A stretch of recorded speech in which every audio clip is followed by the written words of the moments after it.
नमस्कार। आज हम जो स्विक्स का 10वीं क्लास का पहला चैप्टर है उसका हम तीसरा भाग करने जा रहे हैं।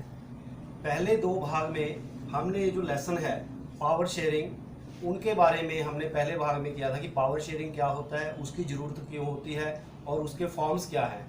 और फिर हमने दूसरे वीडियो में बेल्जियम में पावर शेयरिंग से कितने बेनिफिट हुए उसके बारे में हमने डिस्कस किया था।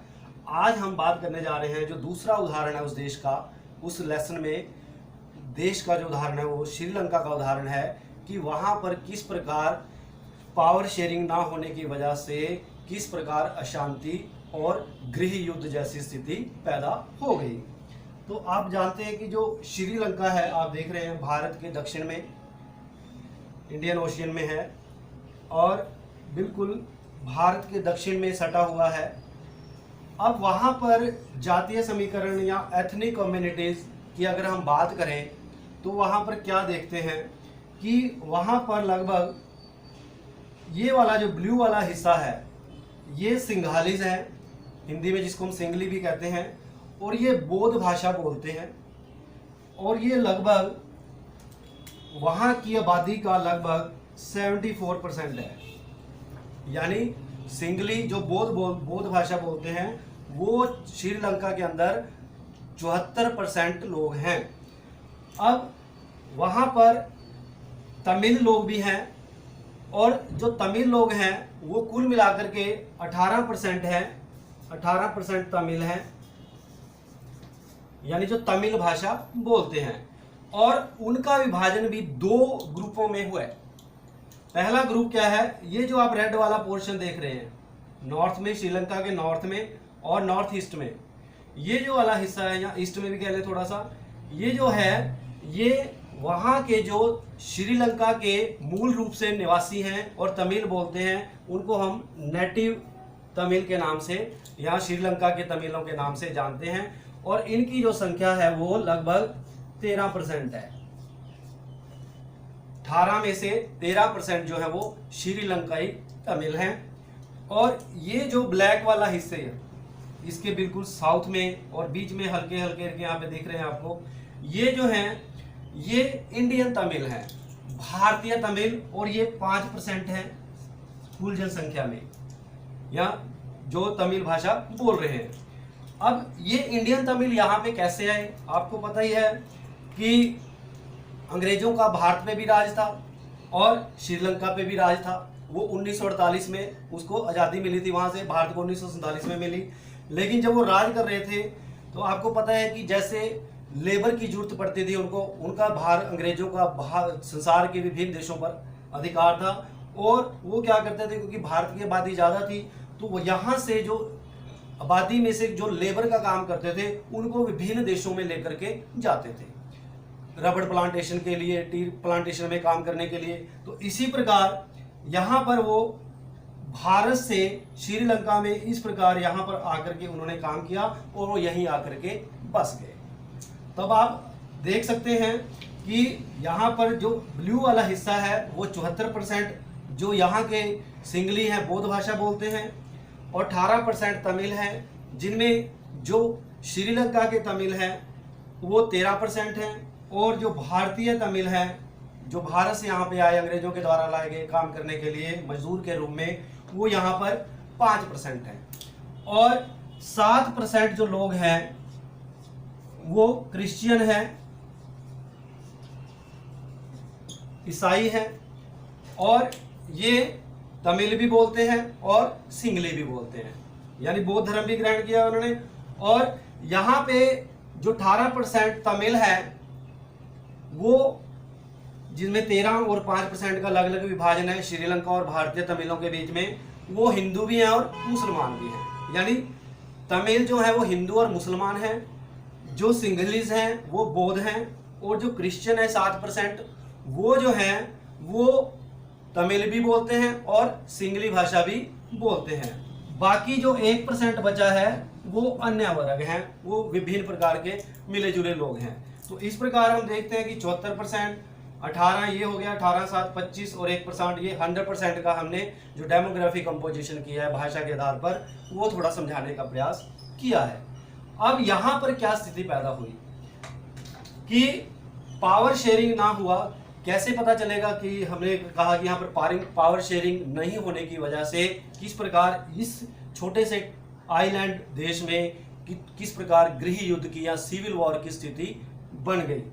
क्या हुआ कि 1948 में आज़ाद होने के बाद 1956 में इन सिंगालिस को क्योंकि ये मेजोरिटी में थे, लगभग आप देख सकते हैं 3/4 टोटल जितने भी लोग वहां पे रह रहे हैं उसका 3/4 लगभग 75% यानी 74% है, तो 3/4 हो गया।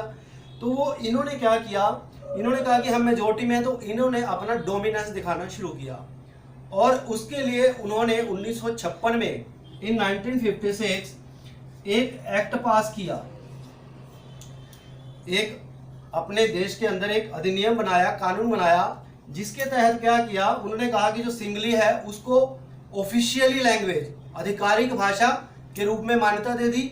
और साथ में क्या किया कि चाहे वो यूनिवर्सिटीज थी या नौकरियों में जो आरक्षण था, इनको ज़्यादा यानी प्रेफरेंस देना शुरू कर दिया जो सिंगली थे। और तीसरा काम क्या किया कि जो सिंगली, आपको पता है बौद्ध भाषा यानी बौद्ध धर्म से के अनुयायी थे, और उन्होंने बौद्ध धर्म को ज़्यादा से ज़्यादा डेवलप करना शुरू कर दिया, उसका प्रचार प्रसार करना शुरू कर दिया। और ये तीनों काम कौन से कि एक तो उन्होंने जो ये सिंगली भाषा थी उसको आधिकारिक ऑफिशियल लैंग्वेज बना दिया, दूसरा ये किया कि इन सिंगलियों को यूनिवर्सिटीज़ में, विश्वविद्यालयों में और सरकारी नौकरियों में ज़्यादा प्रेफरेंस देना शुरू कर दिया। और तीसरा काम क्या किया कि वहाँ पे जो जिस धर्म को वो मानते थे, बौद्ध धर्म को, उसका प्रचार प्रसार करना उन्होंने शुरू कर दिया। और ये सब उन्होंने किश्तों में किया, यानी थोड़े थोड़े अंतराल के बाद किया, लेकिन ये सारा काम उन्होंने किया। अब ये जो तमिल थे 18%, उनको लगने लगा कि हमारे साथ तो भेदभाव हो रहा है, ना तो हमें सरकारी नौकरियों में ना विश्वविद्यालयों में सही ढंग से हमें प्रेफरेंस दी जा रही है, हमें पीछे धकेला जा रहा है, और हमारी जो तमिल भाषा है उसको भी इग्नोर कर रहे हैं, उसकी तरफ भी ध्यान नहीं दे रहे हैं, और हमारी जो हम हिंदू और मुसलमान हैं उसका भी यहाँ पर हमारी जो संस्कृति है उसको भी वो बचा करके नहीं रख रहे। तो ऐसी स्थिति में क्या हुआ, ये तमिल जो लोग थे इकट्ठा होना शुरू हो गए, और इकट्ठे होकर के उन्होंने अपने संगठन भी बनाए। उन्होंने अपना एक तमिल इलम के नाम से संगठन बनाया पहले, और बाद में अलग अलग जगह पर जाकर के इन्होंने अपने श्रीलंका के भी जगह पर जितना भी वो देश है उसके अलग अलग जगह पर अपने इन्होंने ये तमिल इलम के नाम से अपने संगठन बनाने शुरू कर दिए। और उन्होंने ऐसी फौज भी तैयार कर ली जो इन सिंगलियों के खिलाफ लड़ाई लड़ सके। तो नेचुरली क्या होना था कि यहाँ पर अपना जो बहुमत है उसके आधार पर ये अपना भेदभाव दिखा रहे हैं और इनको इग्नोर कर रहे हैं, तो टकराव तो होना ही था कि यहाँ पर इनको कुछ नहीं मिल रहा और सारे का सारा इनको मिल रहा है। और इस प्रकार जब उन्होंने संगठन बनाए और अपनी सेना बनाई, तो उसके आधार पर उन्होंने वहाँ पर एक प्रकार से अशांति और अराजकता को फैलाना शुरू कर दिया। और जिसके चलते क्या हुआ कि ये जो जिसके हाथ में जो सरकार थी सिंगलियों की, उन्होंने भी उनको दबाना शुरू कर दिया, और इस प्रकार इन दोनों के बीच में एक बहुत ही बड़ा घमासान देश के अंदर सिविल वार छिड़ गया। सिविल वार वही होता है जो एक देश के अंदर शांति हो और दो गुट आपस में लड़ रहे हों अपने अधिकारों की प्राप्ति के लिए। ये क्या कह रहे थे कि आप हमारी भाषा को एक किस्म से इसको भी आधिकारिक एक ऑफिशियल लैंग्वेज घोषित कीजिए, और हमारे जो प्रदेश हैं तमिल वाले हमें ऑटोनॉमी दीजिए ताकि हम अपने ढंग से वहां पर शासन कर सकें। लेकिन ऐसा उन्होंने नहीं किया, जिसकी वजह से सिविल वार होना ही था। और इस प्रकार सिविल वार चलता रहा, गृह युद्ध चलता रहा, जिसमें बहुत से ये जो सिंगली थे उनकी भी मौत हुई, और जो तमिल वाले लोग थे, तमिल भाषा बोलने वाले, उनके साथ भी कह सकते हैं एक बहुत बड़ा नुकसान हुआ उन लोगों का भी। लेकिन स्थिति ये जो थी चलती रही, और बाद में 2009 में जाकर के इस स्थिति से छुटकारा मिला। यानी हम देख रहे हैं कि अगर यहाँ पर पावर शेयरिंग, ये सिंगालिस जो थे इन्होंने पावर शेयरिंग की होता बेल्जियम की तरह, बेल्जियम वाले उदाहरण में हमने क्या देखा था कि किस प्रकार डच और फ्रांसीसी लोगों ने मिलकर के, भाषा बोलने वाले लोगों ने किस प्रकार पावर को शेयर किया और देश में शांति को स्थापित किया। लेकिन यहाँ पर पावर शेयरिंग ना होने की वजह से क्या हो रहा है कि अशांति और गृह युद्ध की स्थिति बनी हो रही है, जिससे क्या हो रहा है कि उस देश का जो डेवलपमेंट है उस पर असर पड़ रहा है।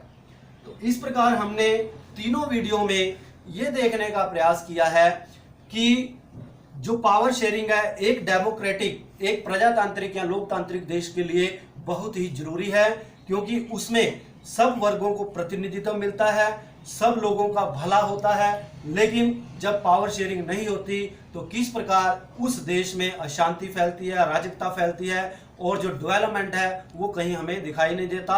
जबकि इसके विपरीत क्या है कि जहां पावर शेयरिंग है वहां पर सब क्षेत्रों में हमें डेवलपमेंट देखने को मिलता है और जो देश के लोग हैं उनको प्रतिनिधित्व मिलता है और इस प्रकार उस देश में पॉलिटिकल स्टेबिलिटी बनी रहती है। तो इस प्रकार हमने पहले, दूसरे और तीसरे इन 3 वीडियो के माध्यम से जो 10वीं क्लास का स्विक्स का चैप्टर है पहला, उसको हमने समझाने का प्रयास किया। इसी के साथ धन्यवाद।